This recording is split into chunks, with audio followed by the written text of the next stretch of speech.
Hawak na ng NBI ang mga ebidensyang nakalap ng PNP sa crime scene sa Atimonan, Quezon. Kabilang dito ang mga baril at autopsy report ng mga namatay. Narito ang report ni Ian Cruz.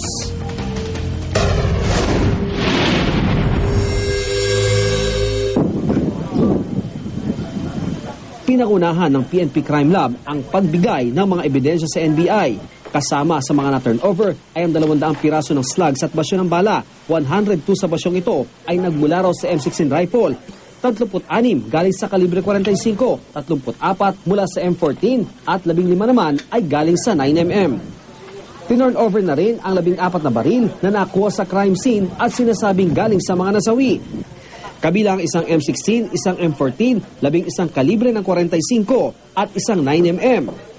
Nakakuha rin ng 265 na live ammunition o yung di pa naipuputok na bala mula sa mga narecover na baril sa crime scene. Naisurrender naman sa PNP ang nasa 26 na piraso ng mga baril na ginamit ng mga pulis sa checkpoint sa Atimonan. 6 na M16, 3 ang carbine, 15 ang 9mm at 2 kalibre 45. Ayon kay Sabong, wala pa ang kumpletong ballistic examination report sa isinumite sa NBI. Ay yung mga shells and slugs na encode na namin sa IBs. Ibig sabihin, nasa database na siya. Bukod sa mga baril, basyo at bala, isinumite na rin ng PNP ang autopsy report sa mga bangkay, pati na ang SOCO report sa crime scene. Kasama na rin ang damit na 11 nasawi, liban sa damit ni Vic Siman at Tirso Lontok Jr. na agad daw kinuha ng mga kaanak.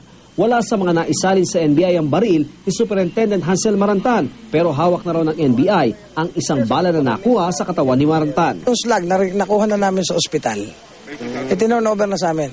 At ito ay nasa sa Firearms Investigation Division na namin ngayon. Pero sir, yung slug na yun, saan nakuha parte? Sa tuhod ba yun o sa dibdib? Ang alam ko sa tuhod.